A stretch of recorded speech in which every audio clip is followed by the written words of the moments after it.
I'm Doug Kennedy with Kennedy Training Network. Welcome to our series of proactive sales training tips sponsored by Knowland. Today's training tip is on overcoming the time constraints that may limit us from proactive selling. Now, as I travel around in my hotel sales training workshops and also in the conferences that I speak at, most of the salespeople that I talk to, they would love to actually engage in more proactive outbound selling. They're very open to training and ideas in this area. The challenge that we have is most salespeople that I meet, they feel like they're just too busy in doing so. Now, when I sit down with them, sometimes I have an opportunity to conduct sales process assessments and go into a sales office and sit with each salesperson and analyze their flow of their sales environment, their sales activities. In doing so, I find indeed most of them are too busy. In fact, most of them are busier than ever before. The challenge that we have is we're busy doing the wrong things. We spend our days in sales these days responding to what is essentially a flood of inbound leads. You ever feel like the fellow in this picture here when you open your inbox of your email? You know, years ago, not that many years ago, one lead generated maybe 3 inquiries. Today, CVET tells us the average RFP goes out to 8.6 different hotels. Knowland has done some excellent surveying in this area as well in their webcast and other venues. They find that the average salesperson reports closing between 5, maybe 10, maybe 15% of all inbound leads. So more leads in, fewer deals going out signed. We are busier than ever before.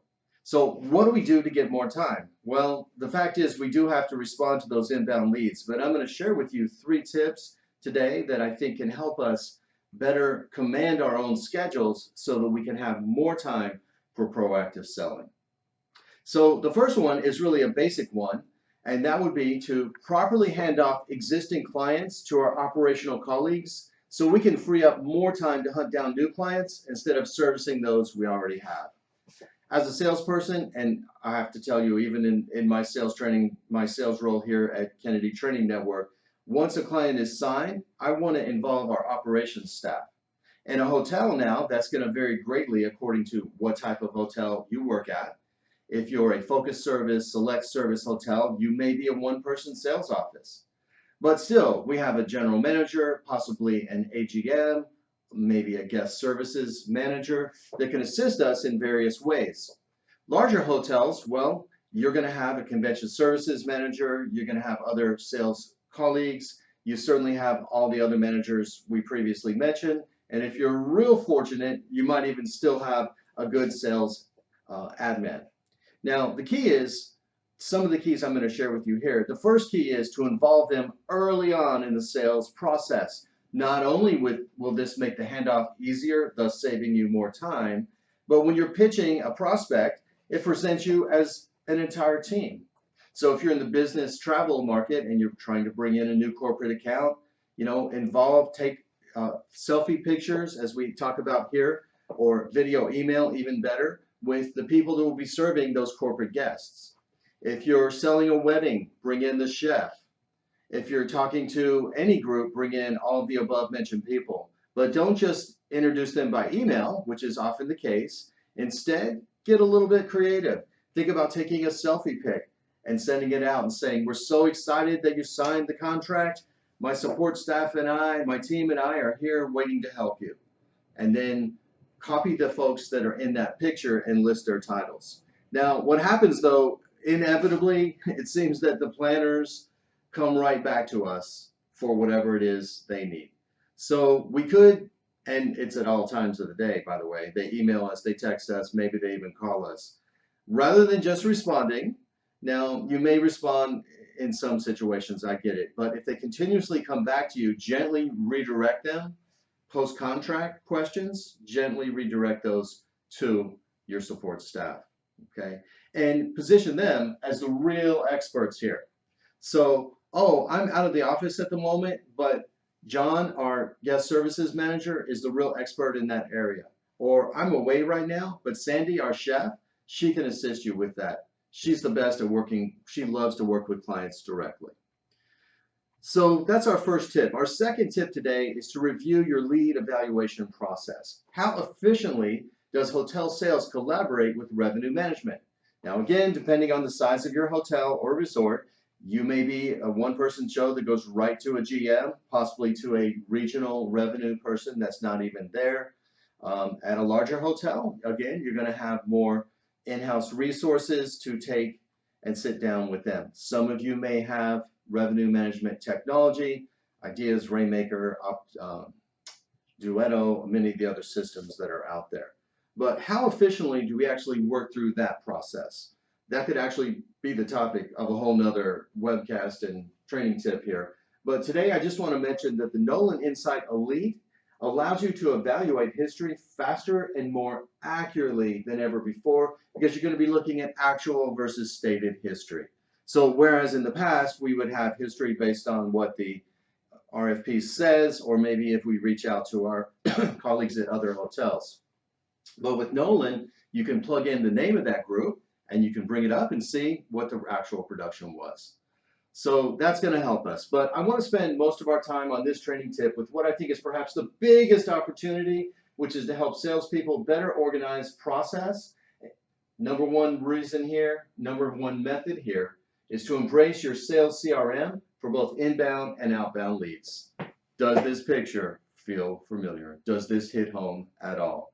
Is this how your desk might look at 3 o'clock in the afternoon?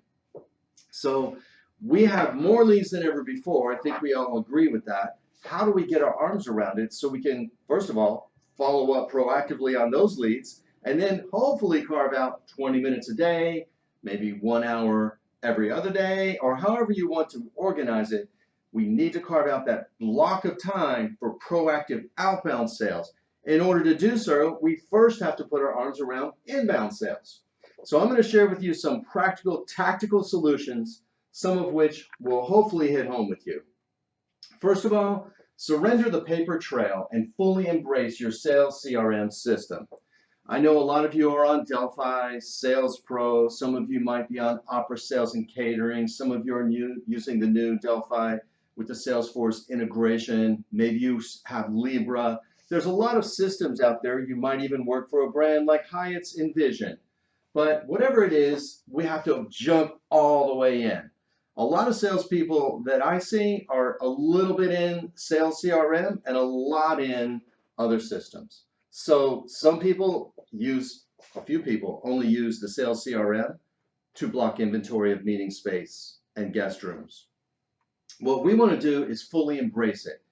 Some of us try to follow up with leads based on flagged emails. Some of you have Post-it notes all around your monitor. Some of you have to-do lists. Some of you have handwritten notes. You print out RFPs and you take handwritten notes. And some of you do all of the above. What I encourage you to do, though, today is to make that commitment to jump all the way in with Sales CRM, okay? And all of the major sales CRMs that I've seen out there all enable the documentation of these items. Phone calls. We want to know at a glance the date we spoke, the time we spoke, and the call notes. Not only that, but it allows us to maybe occasionally take a vacation and not get bothered by the people back at the office. They'll have all the information right there. No more sorting through stacks of paper or looking through emails. Secondly, it allows us to document email exchanges. So the newer systems, the better systems actually allow us to attach the email right to that account, that contact record. So at a glance, we see all the in and out emails. If not, you can certainly copy and paste them over, especially if it's a key exchange. Copy and paste the entire email into a contact record, or at least put in there that you spoke with the contact and this is what was discussed. On the subject of email, always remember to change the subject line, by the way, when the body of the email changes significantly. This will not only help you, but it's also going to help the recipient. Next up, the document sent should be attached. Also, any site visits or sales appointments, and of course, what was discussed during that time. One of the reasons why people tell me they don't always use their sales CRM is because when they log into that task list, they get overwhelmed. Well, what happens is most of these systems have auto tasks. Now, I know in particular Delphi, a lot of people are not very happy with the auto tasks. And when they go to their task list, that's one of the reasons that they say, you know, I don't like to go there. It makes me all stressed. Well, what we got to do is, first of all, go to your admin, whoever is your administrator, systems administrator for your sales CRM, and edit the default tasks. All right. So if there's tasks that don't apply routinely to every prospect, every confirmed piece of business, take them out. Also, when you turn a piece of business definite, just at that moment, go to your tasks and take out all those auto tasks. Get rid of them, or if necessary, as they come up. So that the only thing on the task list are actual tasks that we really have to do, such as following up relentlessly. Use Outlook only for what it does best, which is email and calendar invitations. You know, the Microsoft folks tried to make Outlook a CRM, oh, I don't know, 5 or 8 years offhand, but they did not pursue that. Some people are trying to use Outlook to manage all of their sales follow-ups. Now, let's say maybe you're in the National Association business. Conceivably, that could work if you have a handful of contacts that you're following up with on a regular basis. Most of us in BT or in group, or especially in social catering, you're going to have so many different leads that if you try to put them on your calendar, the calendar is going to be very full. A lot of folks, as I mentioned, try to use flagged email. Well, emails have multiple steps in them to follow up on. So we follow up on one step, do we flag it or unflag it? And you can imagine how that leads to inefficiency. So as soon as the lead comes in, deal with the actions that need to be dealt with, put it into your sales CRM right away, and even if you turn it down, your revenue managers will love me for saying that. Now we can track demand going into the future. Finally, as soon as you put it into the sales CRM, respond ASAP, and then move it out of your inbox, okay? I am a huge advocate for a clean inbox. I know some of you might fight me on this, but a few reasons. First of all, it's overwhelming to have so many emails. Secondly, it takes your inbox a long time to load. Third, though, most importantly, emails are going to get lost.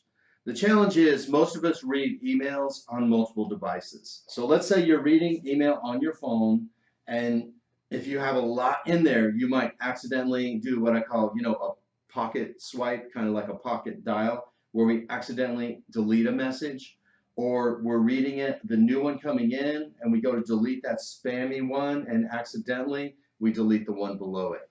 So a clean email box allows us to feel more efficient because we are more efficient. Move them out into folders. Now, if you have actually sat with several salespeople I can think of that have 20,000, I think the most I ever seen was something like 23,000 emails in an inbox. And they keep on saying, I'm going to come in on a weekend and file them all in my nice little folders. That's never going to happen. Come in, file at least the newer ones in folders, and then create a new folder that says all old emails or old emails through today's date. Put them all over there. Instead of your inbox, they'll all be over there. Start fresh, okay? I really feel that the best salespeople that I meet out there, when I sit with them in my one-on-one assessments, they're the ones that obsess on a clean inbox, okay? And then, of course, when we put them into the sales CRM, we're going to trace them for a minimum of 3 follow-ups. Now, I get a lot of questions all the time on cadence. How often should we follow up? How frequently should we follow up? So let me give you a few tips. You know, it varies by prospect and by type of business, okay? But I'm going to speak in generalities here, a good best practice general theme. First of all, when you send, well, let me take it from the very beginning. When an RFP comes in, if you need more time to respond accurately with a detailed proposal, go into CVent, go to that online app, Wedding Wire, the Knot, the CVB platform, and acknowledge it, okay? And then work through, hopefully talk to them and have a conversation and send a proposal. When you send the proposal now, we're going to jump into my list. Confirm receipt. Do not rely on Outlook telling you it was read. You know, the notification you can get that tells you the email was open. That might only mean the cover email was opened on the phone. That doesn't mean they read the link or the attachment. Next, follow up 3 to 6 business days for initial questions generally. So I would say attached is the proposal, please confirm receipt, and I'll check back with you in a few days to see what questions you have and what else we can do on our end, okay? And then so I would continue to follow up every 3 to 6 days for a total of approximately 3 times is my normal rule of thumb. Now, if they say, well, we're going to meet next month on the 15th with the committee, I would follow up with them on the 14th or the 13th, and I would send a note because I put in my sales CRM the details. I would say, just a quick note to follow up. I know you had your committee meeting coming up in St. Louis or whatever city it is on the 15th, but I wanted to reach out and see what other questions might have come up, or again, what else can I do to win your business? And then, of course, follow up after the decision date. First of all, if you don't get the business, you want to know who you lost it to. Second, and wish them well. And secondly, you can then know the outcome for competitive purposes, and you can also know to retrace the lead. I'm going to add one more tip here. Never, ever, ever throw guilt at your prospects. Do not say, since I haven't heard back from you, or since, you know, I called you yesterday and I sent you an email, but I still haven't heard back. Just follow up. And I use the phrase correspondence. I'm following up on my previous correspondence. That could be voicemail, that could be email, that could be conversations. Do not say specifically the 5 emails you already sent and throw guilt at them. Well, I hope you've enjoyed this series so far on our proactive sales training. Stay tuned for more to come from Knowland Resources. And